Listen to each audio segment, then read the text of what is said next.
Hello, everybody. It's Dave Neal, stand-up comic and host of Bachelor Nation News, coming to you from my mobile studio setup here in the beautiful state of Rhode Island and a beautiful end of summer weather we have here. It's mid-80s in Rhode Island. I'm here for my brother's wedding. It's Wednesday, September 6th, and look, this is a Kaitlyn Bristowe YouTube channel. She said, I'm jaded as F right now, and she has her most honest breakup conversation yet. Now, as you guys know, Jason, Tartick, Kaitlyn Bristowe, one of the biggest couples or former couples in Bachelor Nation. So as they continue talking about their relationship and going over what they did right, what they did wrong, we're going to cover it. And Kaitlyn does mention that after some failed relationships in the past, one specific toxic relationship, that she decided to put herself first. And she said, maybe I'm doing too much of that right now. It's up to her to figure that out, learn and grow from it. And all we can do is appreciate that she's putting herself out there as a case study for us to watch. Now, there are so many entitled people out there, and they're not just on YouTube or Instagram. They're in our own Facebook community. I hate to say it, guys. We've got a group of people that will have a small percentage of very judgy folks that don't like Gabby, don't like Kaitlyn, don't like Katie. And I think, if we ever have a chance to consider voicing our opinion of others online, take that as a reflection of yourself and work you need to do and work I need to do to become better versions of ourselves. We don't need to be judging others because everyone's trying their best. I'm going to share this story with you after I promote something very near and dear to us. And trigger warning, it's a very difficult conversation about one of our members of our community, and it's important that I discuss this up front because I want as many eyeballs on it as possible. A member of our community lost her daughter. She was only 10 days old, and there's a GoFundMe for her, and I wanted to promote that to our audience. There's been 68 donations. I really think by the end of today we can get it up to 100. The donations are just to help lay their daughter to rest. She was born in the NICU, and after 7 days was sent home, and then they tried their best to resuscitate her, but she stopped breathing. It's a tragic story, one of which I don't share to bring the mood down or to trigger anyone, but it's someone within our community who's been a member of our Patreon and who's someone who watches all of our videos, who's asking for help that they don't have to deal with a financial burden. This was their daughter who had 3 older brothers, and they lost their sibling this week. And I think we can help show maybe a little bit of good that can be done in our world by just a quick donation, whatever you can afford. And if you can't afford to donate, then you can afford to share it with your social media. I'll post a link below. All right, it's a heavy conversation, but I had to promote that up top. Now we've got Kaitlyn Bristowe and Shawn Johnson, Olympic-winning gymnast Shawn Johnson here, talking about dealing with trolls online. And then we're going to share a clip where Shawn's guy, Andrew, actually asked Kaitlyn, would you choose making X amount of millions over having runs her through the hypotheticals of, what's more important to you, running your business or a happy relationship, which, again, is a false dichotomy. It doesn't have to be one versus the other. It's about finding that perfect formula to make it all work. But let's listen to some of their conversation. Oh, thanks. You're a fierce little bad bitch. And you don't mess around with Shawn when that's good. You gotta keep them in line. I will say, if I ever respond to the parent shamers, mom shamers, we share all of our social media for work and stuff. Yeah. I always have to delete it really quickly. The whole conversation, Andrew can't see that I responded. I love this. So she has to hide the fact that she responds to the mom shamers, which are trolls, but it's within the mom community, of course. Everyone, I burped my kid this way. This is the way you need to do it. Oh my gosh, you're using plastics. You shouldn't wrap your kid's food in that. You're using one-time use paper towels. What? Trust me, guys. Shut up.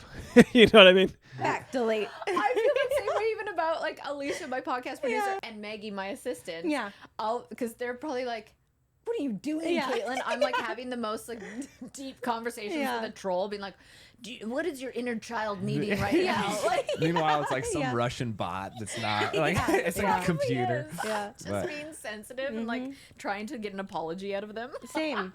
You just took I'm the same way. I hate to say it, but I try to empathize with people. So it's ridiculous. But if someone leaves a negative comment, I'll try to get down to the root of their comment and say, are you hurting? Are you looking for attention? Why would you post something so rude?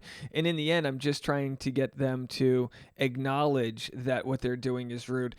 Probably good advice to just ignore it, but hey, sometimes they catch you and you read it and you go, I'm just not going to let this one go. And just like Kaitlyn says, as a partner, you can tell when your partner is responding to something that's sucking that energy out of you. It's not needed. Social media sabbatical, yeah. I did. I should have gone longer. I could have, but I'm now slowly but surely coming back, but I did 2 weeks because I just knew there's going to be, when you end a relationship in a public eye. I've already done that before. Yeah. So I know there's going to be and now you don't have control over your algorithm. All of a sudden, Us Weekly's popping up, and I'm like, I don't even follow you. So I knew it was going to be this. I knew I was going to be tempted to read the comments. I knew there are people, which there are so many of them, because I saw a couple that are going to be like, Jason dodged a bullet. There's going to be a lot of noise. Obviously, a lot of support and love too, but it gets drowned out sometimes. So I was like, I'm just going to take 2 weeks. Yeah. I'm not going to go what we call here on the podcast shopping for pain. And so I chose to not go on it. And I honestly was like, why am I okay? Yeah.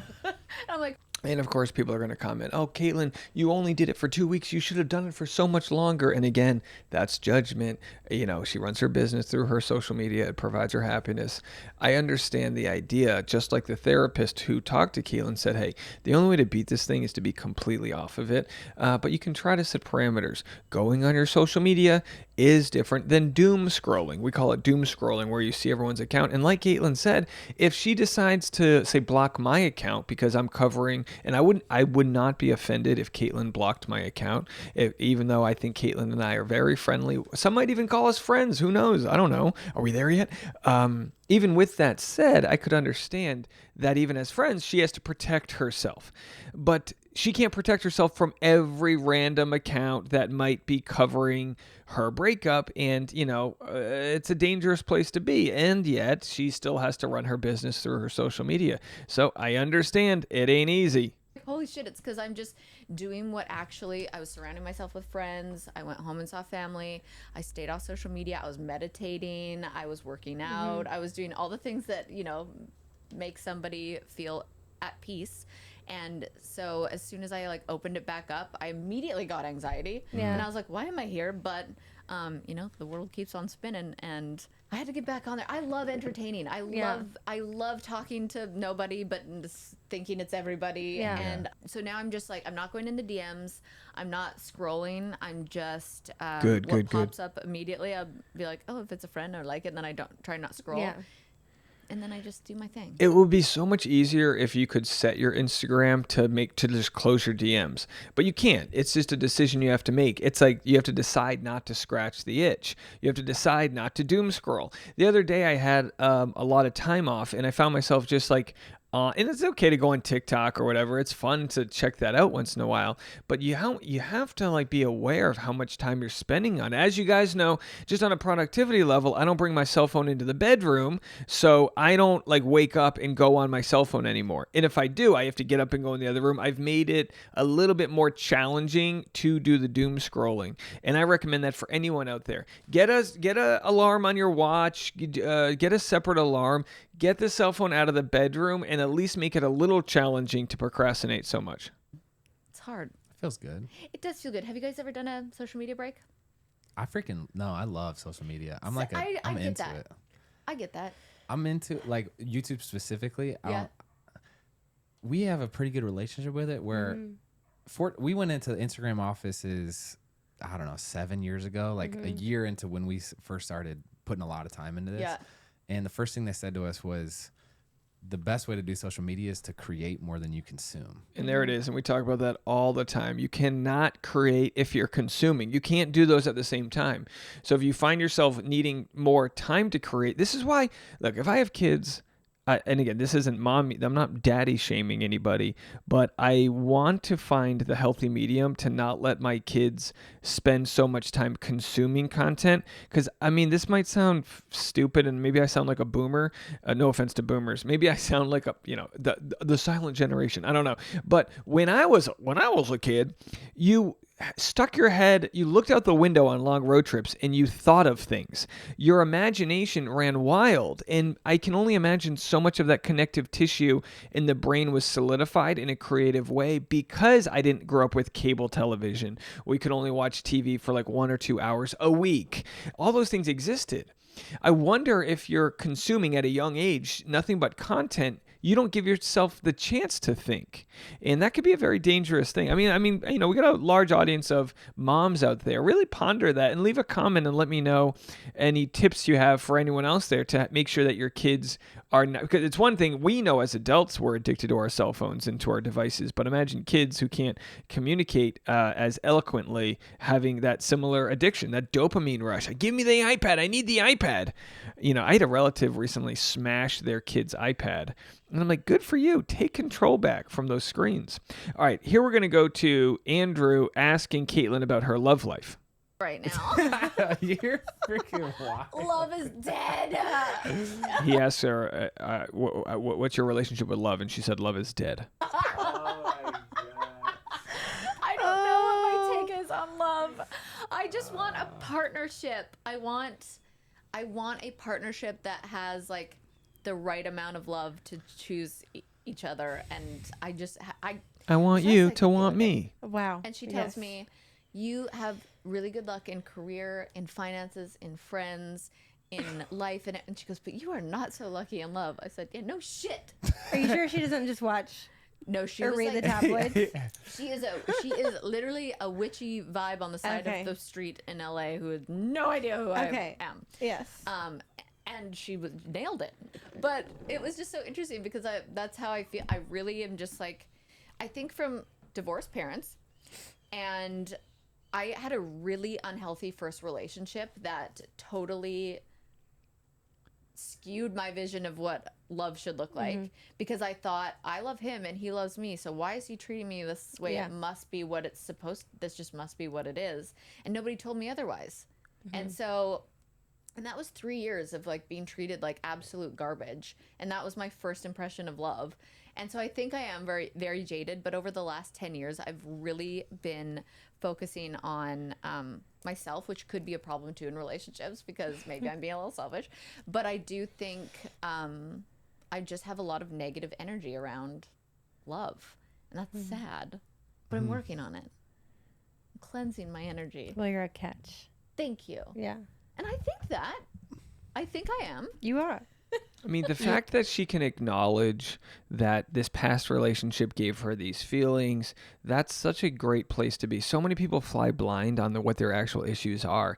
Now it's a matter of finding someone who's a right fit. And honestly, when you have a long relationship, 3 years, 4 or 5 years, it might seem like, oh, I'm not learning my lesson. This has been happening 10 years now. But it's like, it's only happened with 2 or 3 partners. And maybe Jason filled a lot of the boxes, but maybe not all of them. And maybe she wasn't ready to commit because she was still getting her business off the ground. It goes both ways. It's not like a patriarchal thing, like only the guy can get his business off the ground before finding love. Maybe deep down she was putting all of her energy and Jason was putting all of their energy into their businesses.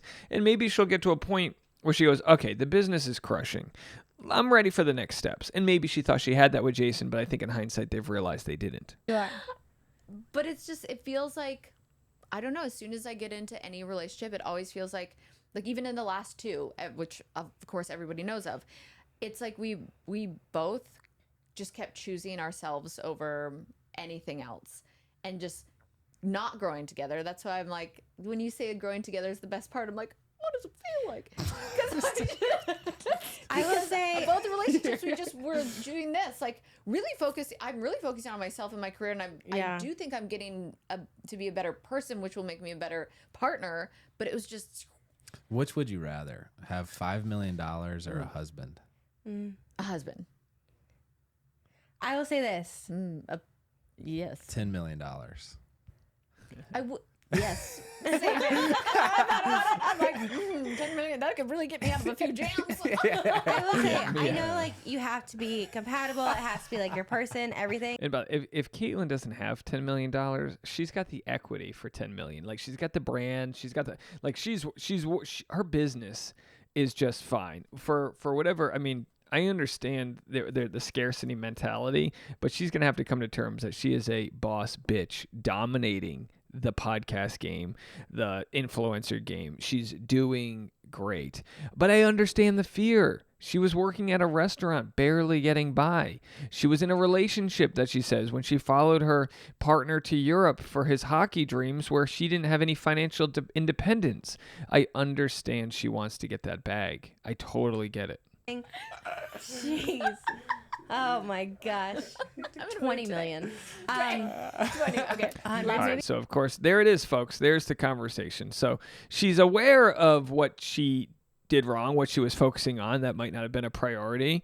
And I think that's a good thing. And I think Jason's in the same place. Now, of course, yesterday's video, go check it out if you haven't already. Jason mentions the fact that he feels like she let him go, but, maybe there was enough writing on the wall about, we don't need to litigate all the X's and O's of who dragged their feet on the marriage or didn't make the priority. But clearly there's a healthy level of quality time in other versions of the love language that you all need. And if they weren't getting the quality time, I mean, everyone's different. Maybe they only need 3 days out of the week of quality time, or 3 meals together. Maybe it's 7. What's the deal? And how much is that? And, clearly they should kind of figure out what was lacking, so in future relationships they can set that boundary of like, here's what I need.